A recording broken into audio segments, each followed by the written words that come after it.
Rev up your engines!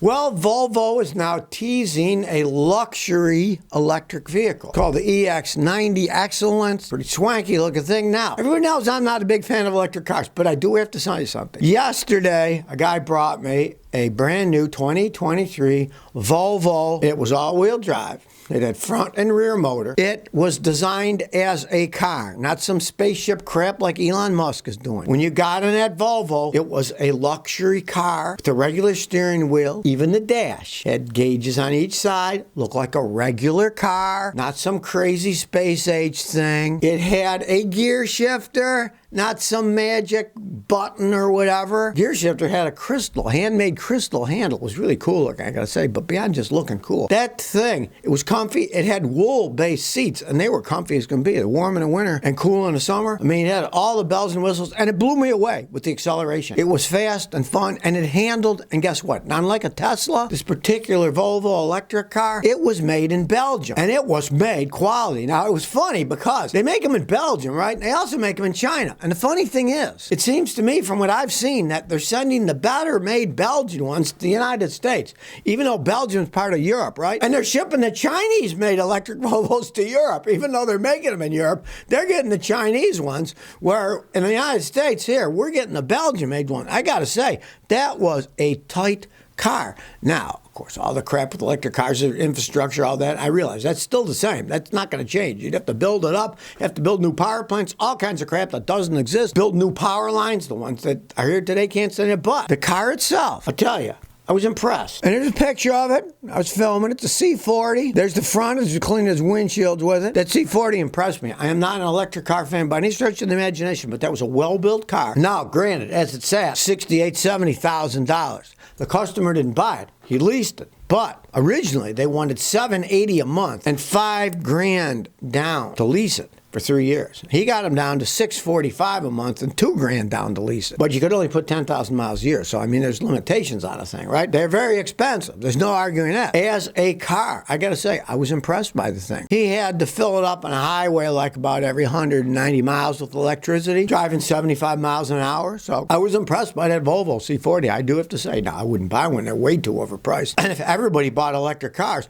But Volvo has a pretty good niche thing here. And if you understand anything about Volvos, they used to be a niche company. Back in the 60s, the hippies had them. They didn't cost much. And then they just became yuppified as time went on. And there's plenty of market of yuppie people that will buy that car. It handles like a dream. 190 miles range, not bad, right? But it was built and designed as a car. It handled better than the Tesla. It rode better. It looked better. There weren't gaps in the panels. It was well put together in Belgium. I was kind of shocked. Scotty Demand 2023 says, I got an '07 Nissan Sentra. I can't find information on replacing the power steering motor. I can't find directions how to remove the pump anywhere. Is it removable without removing the whole rack? Well, it's a horrendous design. Now, here's a picture of it here. You can see a picture of it, okay? It's steering assist. So you turn the wheel, then the rod comes out of the wheel, then the electric motor is in line there, and then the shaft goes down to the power steering rack.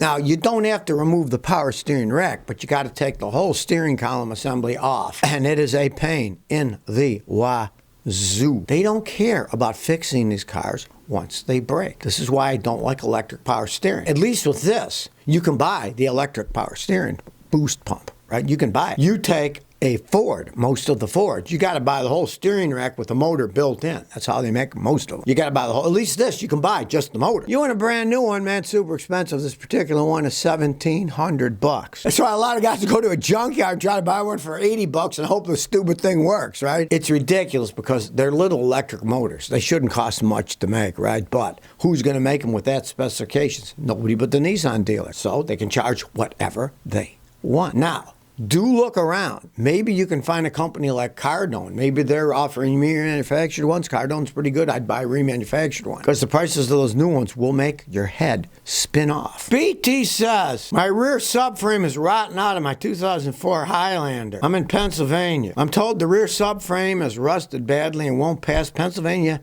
inspections. Two options, welding them back in shape or replacing the whole rear subframe. What do you think? Let me tell you something. I mean, those are great built vehicles, those Highlanders. They can run forever. But here's the thing. You're in Pennsylvania and you use the salt in the road in the winter, make salt water, creates battery acid type stuff, eats the heck out of it. If I were you, I would go to a different mechanic and I would have them give an overall picture of the car. Look at the front of the car. If the back subframe is rotting away, what about the front and the control lines? They're probably all rotten too. It's probably time to say goodbye to that thing because of the rust. I'm used to Texas, Tennessee cars. They don't rust. They run forever. A guy brought me a Highlander, had 395,000 miles. No rust. It worked perfectly fine. Spent its life in Tennessee. You got a car. It may be the whole thing is just time to say goodbye. I mean, if you wanted to fix it right, you'd really have to do the rear subframe. But look at the rest of the vehicle. It's probably all starting to rot too. And it would make no sense to fix it. Obviously, it still runs. You just can't get it inspected. I would just get rid of the thing and get something that wasn't rusted. Go down south, buy a used car, bring it up. And if you got any choice, have a good car for the summer and have a beater for the winter. So in the winter, you can drive the piece of crap that's rusting away, right? And in the summer, do your good one so the salt water doesn't eat it up. Dave Hyman says, Scotty, I lost my key to my '08 Ford Focus. Ford Place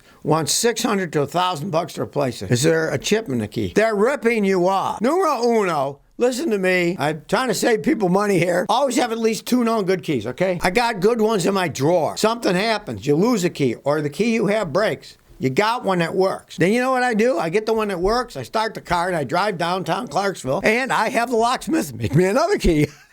Because I always want to have at least 2 keys. Well, you didn't, so now you're screwed. There are locksmiths that do it a lot cheaper than the dealerships do. Service call, a lot of locksmiths will come to your house. Let's face it, they're locksmiths, okay? What's on your house? Locks. You can't bring your house to the locksmith, so a lot of them make house calls. Call one who does. They'll make you a key a heck of a lot cheaper than the scumbags at the Ford dealer. The Big Herb says, good morning, Scotty. I'm looking for a daily truck. I don't care about gas. I want reliability. What do you recommend? Well, you can't beat the Toyotas. They make the best trucks. But, of course, they're super expensive, new and used, right? If you don't care about gas, the Nissan Titans are excellent trucks. They're gas hogs. You might find a nice F-150. They're gas hogs, too. Or if you want smaller, you might look at Nissan Frontier. They're not as good as the Toyotas. They're pretty much on par with the Ford Rangers, maybe a little bit better than the Ford Rangers. Depends on how big you want and how much money you want to spend. But those are the only ones that I'd mess around with. I mean, unless you like Hondas. A Honda pickup truck, they only make one, and they're excellent vehicles. They're small, they're not that big. But, on the other hand, the Ridgelines, people love them. If they like Hondas, they get a Honda pickup truck, and they love them. So you might look around there if there's any at decent prices. Bob the Hat King says, why is my blinker blinking too fast? I got an '09 Ford Taurus. Last week, my left turn signal blinked twice as fast as the right one. Both the actual light and the arrow on the dash are blinking at the added speed. Works fine otherwise. I find it odd and interesting. You say they're both working. They're designed so that if one of your bulbs burns out, the side that it's burned out will blink faster to warn you. But if you look out and you see your left front blinker is blinking fast, then you go to the back and your left rear blinker is blinking fast, it's not a burned out bulb. In that case, get a new turn signal flasher. The relay. Now they call that turn signal relay. Same thing, turn signal flasher. And probably it's that, because if it's not that, it can even be in a computer module like the body control module. If the light is working, but it's flashing faster, just replace the flasher, because that would mean the flasher has 2 circuits, one for the left side, one for the right side. I mean, the left side one is starting to burn out, making it flash faster. Just make sure that both the front and the back are flashing, because if one's flashing fast and the other doesn't work at all, it just means that the other bulb is worn out. And in some cases, it's relatively rare, but take the plastic lens off and look, and if it's all corroded and rusted, the corrosion and rust can make that side blink, and then you'd have to replace the whole assembly because it's all rusted away. That can do it. That's more rare, but it can still happen. Well, you think it couldn't get any more insane, but now the Biden administration is cracking down on electric ceiling fans, people. They're saying we should all get more efficient electric ceiling fans to save money, right? Now, here's the joke. If you buy an energy efficient fan, over the entire lifespan of that electric fan, they say you're going to save $39 in electric fees, okay? So if they say the thing lasts 10 years, right, you're saving $39 over 10 years. Well, numero uno, price a ceiling fan. Are you going to go out and spend $400, $500, $600 for an energy efficient fan to save $39 in the lifespan of it? I mean, you could see if it was $39 a month or even $39 a year, but we're talking about $39 period over the whole life. It's getting absurd with these clowns. Aren't they happy enough that it's an electric fan and not a gas-powered one? Or steam-powered, right? Or maybe they'll go back to steam-powered ones. They'll think that's clean. Oh, it's steam. It's clean. Yeah, let's do that. How do you get the steam? Oh, who cares? But steam is clean. And of course, they're not even going into the people people that sell ceiling fans, then, oh, well, then nobody's going to buy the old style. They'll have to buy the new style. And you know, the new style will be expensive. It's ridiculous what these idiots in Washington, D.C. have come out with. Let's tell them they should get rid of their electric ceiling fan because it's an old one. It's inefficient. And replace it with a modern, efficient one to save $39 over 10 or 15 years. There's squirrels running around in the cages of Washington, D.C. There's no arguing that one. So if you never want to miss another one of my new car repair videos, remember to ring that bell.